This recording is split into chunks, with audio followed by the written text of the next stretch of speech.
Vous savez, j'adore des fois travailler dans les cafés. L'ambiance, le bruit de fond, tout y est inspirant. Mais ce jour-là, j'avais eu un problème. Mon forfait 5G était complètement épuisé, j'avais plus de réseau et il ne me restait qu'une seule option, utiliser le Wi-Fi public de ce café. Et là, mon esprit matrixé par la cybersécurité, je vous l'accorde, s'est mis en alerte. Est-ce que c'est vraiment une bonne idée? Et je dois vous avouer que lorsque vous connaissez quelques notions en cybersécurité, je peux vous assurer que vous voyez des fois des menaces un peu partout. Oui, notre cerveau devient un peu parano des fois. Mais à ce moment-là, il était impossible pour moi de me connecter à ce Wi-Fi public sans réfléchir. Et c'est là où je me suis rappelé qu'il fallait toujours utiliser un VPN si on veut utiliser des réseaux publics. C'est le minimum si on veut protéger nos données. Mais bien évidemment, ce jour-là, pas de chance, je n'avais pas de VPN. Et c'est à ce moment-là que je me suis dit que c'était pas possible, il fallait que je crée mon propre VPN. Bienvenue dans ce nouveau projet dans lequel je vais vous montrer les coulisses de la création de mon VPN. Yes! Ok, avant de rentrer dans de la technique pure et dure, je vais vous parler de la genèse du projet. Ok? Alors, je pense qu'aujourd'hui, les VPN sont tellement répandus aujourd'hui que tout le monde sait à peu près ce dont il s'agit. Ok? Il y a une multitude de VPN commerciaux aujourd'hui qui existent et on peut en voir des pubs et des pubs partout sur Internet. Donc, ce n'est pas ça qui manque aujourd'hui. Je pense qu'aujourd'hui, en 2025, si vous voulez reprendre le contrôle sur vos données, il est judicieux de ne plus uniquement dépendre des VPN commerciaux. Bon, je ne vous ferai pas un cours sur les VPN, mais c'est quoi un VPN? Un VPN, c'est un Virtual Private Network. Vous pouvez le voir tout simplement comme un outil qui chiffre votre connexion Internet et masque votre adresse IP. En gros, il protège vos données, renforce votre anonymat et vous permet de contourner la censure ou d'accéder à des contenus bloqués géographiquement. Par exemple, lorsque vous voulez utiliser Netflix, comme la plupart des gens le font aujourd'hui, je ne vous apprends rien, lorsque vous êtes dans une région qui est bloquée, la majorité des personnes utilisent un VPN pour pouvoir se délocaliser et pour pouvoir accéder à des contenus qui ne sont pas accessibles dans leur pays d'origine. Avec un VPN, en théorie, personne ne peut voir ce que tu fais en ligne sur un Wi-Fi public comme au café lorsque j'y étais. Tes données sont absolument protégées. Tu peux naviguer librement même dans les pays où Internet est contrôlé. Mais voilà, en fait, les VPN commerciaux comme NordVPN, ExpressVPN ou d'autres, bien qu'ils soient pratiques et faciles à utiliser, viennent souvent avec des inconvénients majeurs qu'on ne voit pas souvent. En réalité, ce qui se passe, c'est que vous leur confiez tout votre trafic Internet. Et même s'ils promettent de ne pas enregistrer vos données, rien, absolument rien, ne garantit que c'est vrai. Certains peuvent être forcés de collaborer avec des gouvernements ou même vendre vos propres informations à des tierces quelconques.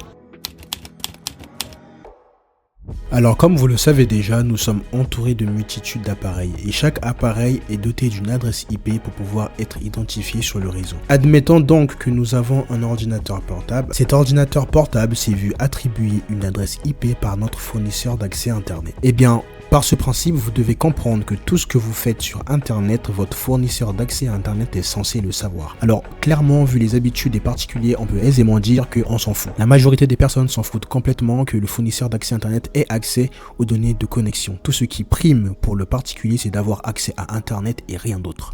Votre ordinateur est muni d'une adresse IP privée. Ce qui se passe, c'est que lorsque vous essayez de vous connecter à Internet à travers un VPN, votre VPN va tout simplement cacher votre adresse IP privée en lui fournissant une autre adresse qui est cette fois-ci publique afin de vous permettre d'être visible sur Internet. Toutes les connexions Internet qui se font à partir du VPN seront uniquement visibles par le fournisseur du VPN. Votre fournisseur d'accès Internet est dans l'incapacité de voir ce que vous faites sur Internet. Mais par contre, il a la possibilité de voir que vous vous êtes connecté au VPN. Mais ce qui se passe après, il n'en a aucune idée. Vous avez le choix entre accorder de la confiance à votre fournisseur d'accès Internet ou à votre VPN. Le choix d'un VPN, c'est uniquement le choix de la confiance. À qui allez-vous accorder votre confiance? Dans tous les cas, je dois vous dire qu'on ne saura jamais.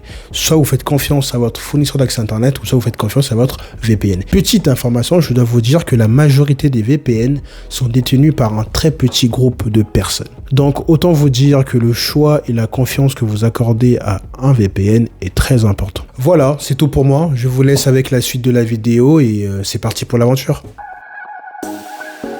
Alors, pour pouvoir réaliser ce projet, on va avoir besoin de 2 éléments, ok? D'abord, il faut créer un serveur VPN. C'est lui qui va gérer toutes les connexions et permettre de créer un tunnel sécurisé entre vous et Internet. Pour que ça fonctionne, ce serveur doit utiliser un protocole VPN. Un protocole VPN, c'est un ensemble de règles et de techniques qui permettent de chiffrer et de sécuriser les données qui passent par ce tunnel. En gros, c'est ce protocole qui fait en sorte que personne ne puisse espionner ce que vous faites en ligne. Ensuite, il nous faut un client VPN. C'est une application ou un logiciel qui va permettre à votre appareil comme votre téléphone ou votre ordinateur de se connecter au serveur VPN. Le client joue un rôle crucial car c'est lui qui établit la connexion et applique le protocole VPN. Et pour ce projet, j'ai choisi d'utiliser un protocole VPN bien spécifique qui est WireGuard. Pourquoi WireGuard? Tout simplement parce que c'est l'un des protocoles les plus efficaces et les plus simples à implémenter. Contrairement à d'autres protocoles qui utilisent des milliers voire des millions de lignes de code, WireGuard n'en utilise que 4000, ce qui le rend donc léger, rapide et facile à configurer. Avec ce protocole, on va pouvoir créer notre tunnel sécurisé et surtout comprendre comment tout ça fonctionne de l'intérieur. Mais juste avant, parlons un peu du serveur VPN en lui-même. Pour ce projet, il existe plusieurs options. Par exemple, on pourrait utiliser un vieil ordinateur, ok, qu'on n'utilise plus, ça peut être une VM,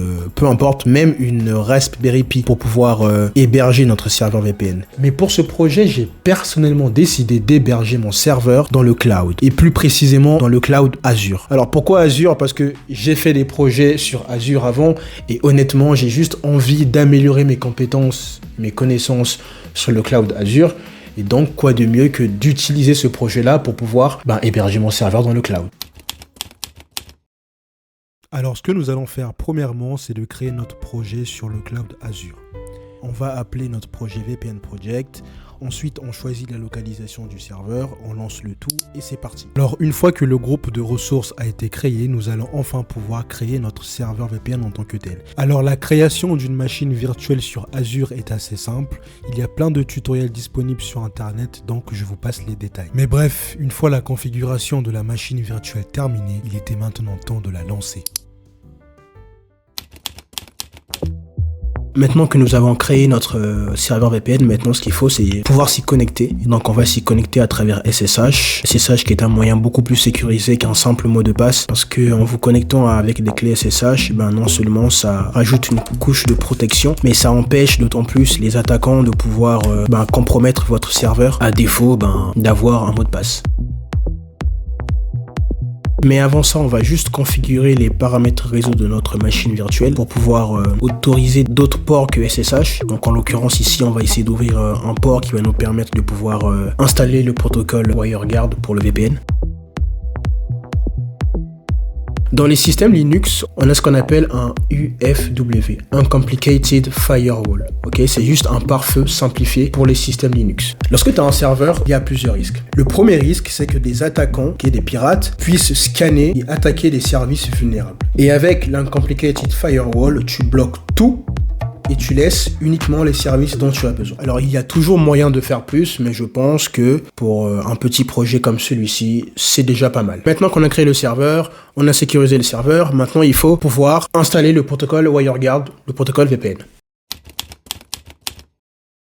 Maintenant que nous avons pu installer WireGuard dans notre serveur, il nous faut maintenant générer une paire de clés qui va juste nous permettre de pouvoir chiffrer les connexions entre le client et le serveur. Pour ce faire, on va demander à WireGuard de générer une clé privée. On va lui demander ensuite de générer une clé publique à partir de la clé privée. Parce que dans la cryptographie asymétrique, il y a toujours cette dualité entre clé privée et clé publique. Ok, maintenant que ça c'est fait, on arrive maintenant à la partie la plus dure du projet, c'est configurer les serveurs. Alors configurer les serveurs, honnêtement, ça a toujours été une galère, une tannée pour absolument tout le monde.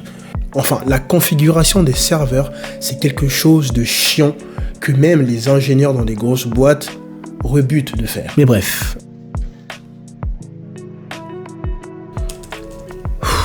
Franchement, la création des serveurs... Attendez, je vais demander à ChatGPT, ça ira beaucoup plus vite. Alors maintenant que nous avons configuré notre serveur VPN, nous allons maintenant pouvoir configurer notre client VPN. Et un client VPN, c'est tout simplement l'appareil, l'outil, ok? Donc ça peut être un téléphone portable ou l'ordinateur que vous allez utiliser pour pouvoir vous connecter au VPN. Et donc de la même manière que nous avons généré des clés pour le serveur VPN, nous allons également générer des clés cryptographiques pour le client VPN. Et pour que deux personnes puissent discuter de manière sécurisée, il faut que les deux aient des clés cryptographiques. Il faut que le serveur ait sa clé privée et sa clé publique. Il faut également que le client ait sa clé privée et sa clé publique. Et c'est uniquement qu'une fois que les deux auront leur clé que l'échange de manière sécurisée et confidentielle et intègre pourra se faire.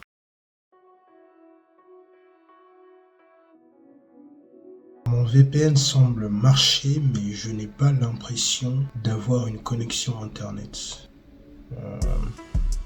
Alors là, on peut voir que ça marche parce que mon serveur a pu récupérer la clé publique de mon client. Et en plus de ça, on peut voir qu'il y a un échange de données. Bref, la connexion s'est établie. Mais je ne sais pas pourquoi je n'ai toujours pas accès à Internet. Et ça me pose problème. Je ne sais pas si c'est au niveau du routage, je ne sais pas si c'est au niveau de la configuration du serveur, je ne sais pas si c'est au niveau de la configuration du client. Bref, là, je suis un peu perdu.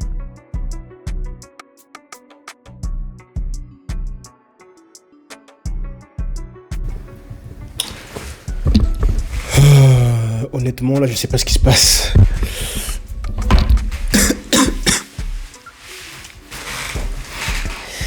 La connexion VPN marche. Ok, je suis connecté au VPN, mais je n'ai pas accès au réseau. Donc forcément, ce n'est pas la configuration de mon serveur le problème. Donc soit le problème vient du routage, ok, du NAT, ou soit le problème vient d'autre chose. Je vais tester un truc.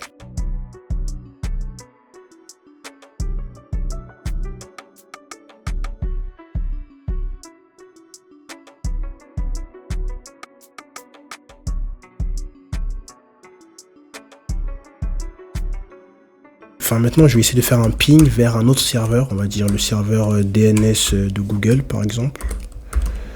Google. Et là, ça marche pas. En fait, j'arrive à établir la connexion avec mon propre serveur VPN, mais je n'arrive pas à établir la connexion avec un serveur qui est distant, qui est en dehors de mon réseau. Ah putain, quel bourbier.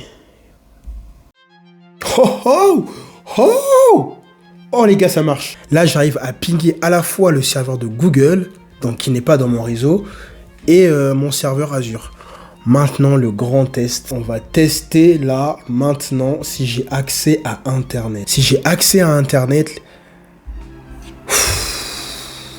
je serais tellement soulagé. Je serais tellement soulagé. Google, s'il te plaît.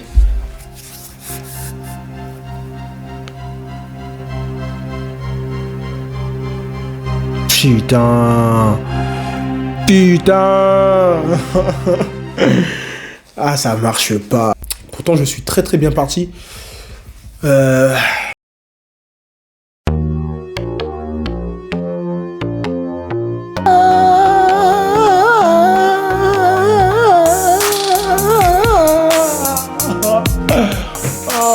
putain, j'ai réussi. Yes.